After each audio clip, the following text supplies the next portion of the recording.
What's going on, Port fans? Welcome back to another video on the channel, and today we're going to be reviewing Port Adelaide's clash with North Melbourne, getting their job done in Tassie by 69 points in a game that was in cold conditions, in a crowd that had, I think it was under 5,000, and in a game that was pretty stock standard in terms of the result we pretty much wanted for the day. And it was a good result in the end, getting us plenty of percentage back.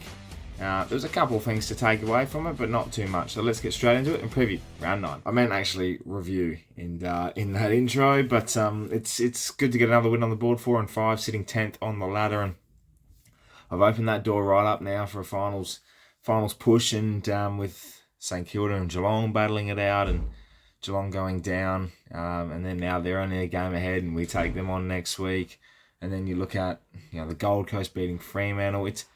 It's a pretty even comp at the moment, and I think we're going to take advantage of that. And as I said, we've got some competition coming up. We've got Geelong in Geelong, and then Essendon in Adelaide, and obviously going into the bye. If we can find ourselves 6 and 5, we're actually probably going to be sitting in a really good position with how tight this competition is at the moment. In terms of the game itself, I'm not going to take too much away from it. I really don't think it had much of a standout type of performance. Got the job done by 70. It was a 5-goal difference throughout the whole day. The positive vibe coming early was the 6-goal to 1 first quarter, and then the last quarter broke out and kicked 7 goals to 1, and made sure of the result, which was great to see. And I wanted to touch on that. That was probably the main point I took away. Was over the years we've beaten teams for 40, 50 points and haven't thumped them, but we've definitely kept them at bay after a quarter of footy. And this one it's good to see that this, against the two sides, West Coast and North, who are bottom of the table, they're not going great at the moment, to pump them the way we have, it just shows a bit of maturity and a bit of an edge. We haven't had that edge of finishing teams off and making sure that we pump them, like we get that percentage, not the constant 40, 50 point wins.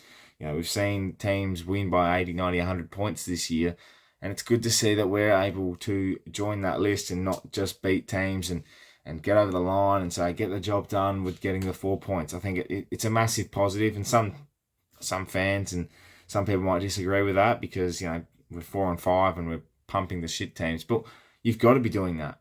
And I think we haven't done that well enough over the years. Like, we've beaten teams, we've beaten the bad teams, and we haven't really put them away. These two games that we've pumped West Coast and North, we've put them away. We've put them to the sword, and we've had great last quarters, and probably to me showcases a bit of fitness now, which is good. It showcases a bit of continuity in the team, which is good. And also it shows that, we're capable of playing decent enough footy to keep teams at bay, and then just put the foot to the floor when we can and put them away for good and actually get a big result. Whereas before we've probably just played one good quarter and you get that 40, 50, maybe a 60 point win, if that. We say, tally-o, we've got the job done. So to see that happen is probably my main focal point from this game. Individual performances, Todd Marshall again, 3 goals. Georgiadis bouncing back, kicking 3 goals. Finlayson 2.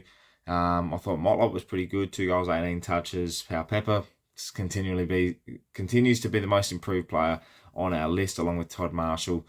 He had 23 and a goal. And best on ground was Ollie Wines, who probably should have had 3 or 4 goals instead of 2 goals, 3. And having 32 was easily best on ground. But it was great to see that first quarter was set up nicely. Got the job done. Todd Marshall's goal kicking was excellent in that first quarter. And then from then on, it was just a team game. We did well, and there's not too much to take away from, I don't think, personally.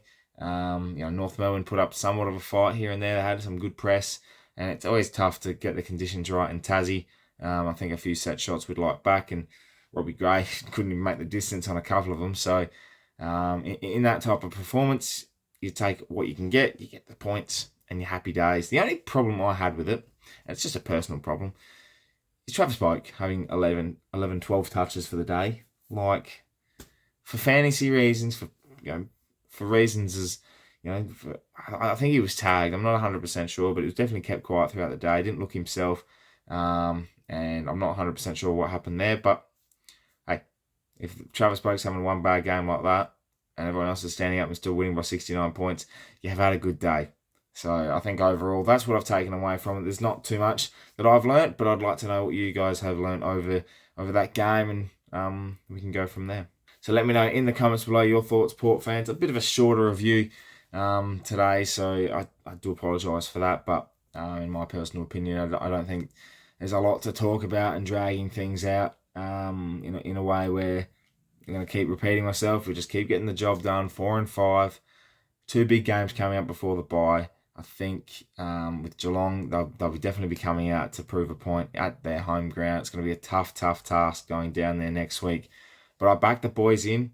Fantasia probably goes back and plays in the SANFL next week with Dixon. Give them another week, give them some run and continuity in their game, and then we'll see them against Essendon. So probably the same squad as well going into next week's game.